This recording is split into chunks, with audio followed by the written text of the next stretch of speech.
आप सबको नमस्कार। नगर निगम के दिल्ली नगर निगम के एमसीडी के अभी चुनाव होने वाले थे 9 तारीख को। जो दिल्ली चुनाव आयोग है, स्टेट इलेक्शन कमीशन है दिल्ली का, उन्होंने सुबह सुबह एक प्रेस इन्विटेशन भेजा कि आज शाम को 5 बजे चुनाव आयोग एमसीडी के चुनावों की तारीख का ऐलान करेगा, डेट्स ऐलान करेगा, किस तारीख को नॉमिनेशन होगा, किस तारीख को विड्रॉ किया जा सकता है, चुनाव किस तारीख को होंगे। शाम को 5 बजे चुनावों का ऐलान होना था, तारीखों का ऐलान होना था। 4 बजे, उसके 1 घंटा पहले केंद्र सरकार ने चुनाव आयोग को चिट्ठी लिखी कि हम दिल्ली के तीनों नगर निगमों को एक साथ एक नगर निगम बनाने जा रहे हैं, इसलिए आप ये चुनाव टाल दीजिए। 5 बजे चुनाव आयोग ने केंद्र सरकार के कहे के मुताबिक चुनाव टालने का ऐलान कर दिया। शायद भारत के इतिहास में पिछले 75 साल में आज़ादी के बाद से पहली बार ऐसा हुआ होगा कि केंद्र सरकार ने सीधे किसी राज्य के चुनाव आयोग को चिट्ठी लिख के चुनाव टालने के लिए कहा है। लोगों के अंदर बातचीत चल रही है कि 2-3 बातें चल रही हैं। 7 साल से 8 साल से केंद्र में भारतीय जनता पार्टी की सरकार है।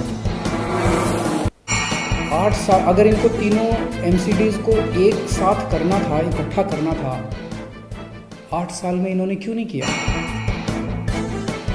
चुनाव की तारीखें ऐलान करने के 1 घंटा पहले इनको अचानक याद आई कि अब हमें तीनों एमसीडी को इकट्ठा करना है, इसलिए चुनाव टाल दिए जाएं। तो लोग कह रहे हैं कि एमसीडी को इकट्ठा करना, एक करना तो बहाना है, मकसद चुनाव टालने का था।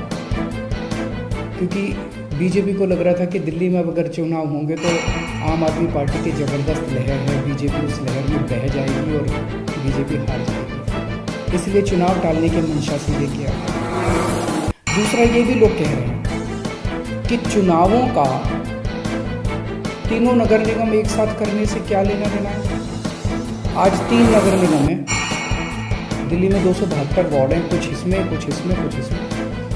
तो तीनों नगर निगम के काउंसलर अपने अलग अलग नगर निगम में बैठते हैं। चुनाव हो जाने दीजिए, अगर तीनों को इकट्ठा भी कर दोगे आप तो वो एक जगह बैठने लग जाएंगे। दोबारा चुनाव कराने की क्या जरूरत है? अभी चुनाव रोकने की क्या जरूरत है? चुनाव टालने की क्या जरूरत है? चुनाव करवाओ, नए काउंसलर आएंगे और नए काउंसलर जो भी आएंगे वो जब तक तीनों नगर निगम है तीनों में बैठ जाएंगे, एक नगर निगम होगा वो एक साथ आके बैठ जाएंगे। तो चुनाव टालने की तो ज़रूरत ही नहीं थी। लेकिन मकसद तीनों नगर निगम एक साथ करने का नहीं था। अगर करना होता तो 7 साल में कर लेते। मकसद था चुनाव टालने का। ये देश के लिए अच्छा नहीं है, दोनों चीज़ें अच्छी नहीं हैं। जो केंद्र सरकार ने चिट्ठी लिख के चुनाव टालने को कहा वो भी ठीक नहीं है, और चुनाव आयोग केंद्र सरकार के सामने झुक गया और चुनाव टाल दिए, ये भी अच्छा नहीं है जनतंत्र के लिए। मेरी हाथ जोड़ के प्रधानमंत्री जी से अपील है, प्रधानमंत्री जी, सरकारें आती जाती रहेंगी, कल आप भी नहीं होंगे, कल मैं भी नहीं होऊंगा। हम इम्पोर्टेंट नहीं हैं, लोग इम्पोर्टेंट नहीं हैं, पार्टियाँ इम्पोर्टेंट नहीं हैं, देश इम्पोर्टेंट है।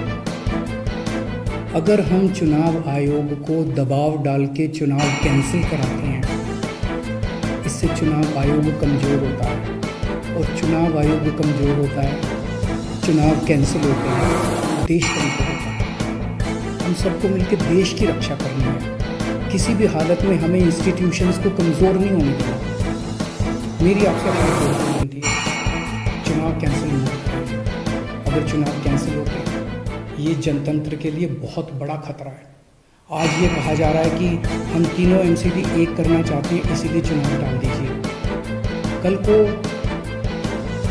मान लो लोकसभा का चुनाव है, उसके पहले अगर कहा जाएगा कि ये पार्लियामेंट्री सिस्टम अच्छा नहीं है, हम प्रेसिडेंशियल सिस्टम लाना चाहते हैं, संविधान में बदलाव करना चाहते हैं, इसलिए चुनाव टाल दीजिए। तो क्या चुनाव टाल जाएंगे?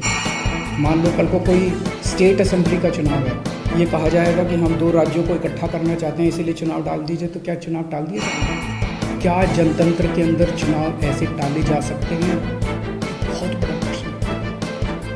मैं प्रधानमंत्री जी से यही निवेदन करना चाहूँगा, कल केजरीवाल भी नहीं रहेगा, कल मोदी जी भी नहीं रहेगा, ये देश रहेगा।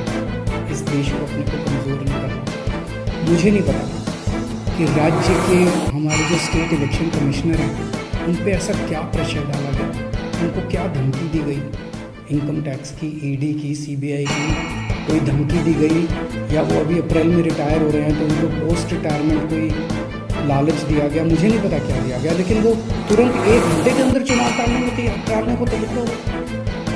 ऐसे संस्थाएं कैसे चलेंगी? और मैं हमारे स्टेट इलेक्शन कमिश्नर से भी कहना चाहूँगा, अगर आप ऐसे चुनाव टाल देंगे, ये तो जनतंत्र ही नहीं बचेगा।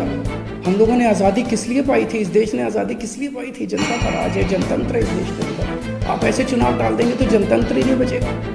मुझे नहीं पता आपके ऊपर क्या प्रेशर डाला जा रहा है, मुझे नहीं पता आपको क्या धमकी दी जा रही है या क्या लालच दी जा रही है, लेकिन सर जो भी आपको धमकी दी जा रही है, जो भी आपको लालच दिया जा रहा है, बाहर आके बता दीजिए देश को, सारी जनता को बता दीजिए, देश आपके साथ खड़ा हुआ, पूरा देश आपका साथ देगा। और झुकिए मत, किसी के सामने मत झुकिए। देश की बात है, जनतंत्र की। Subscribe now and press the bell icon. Never miss an update.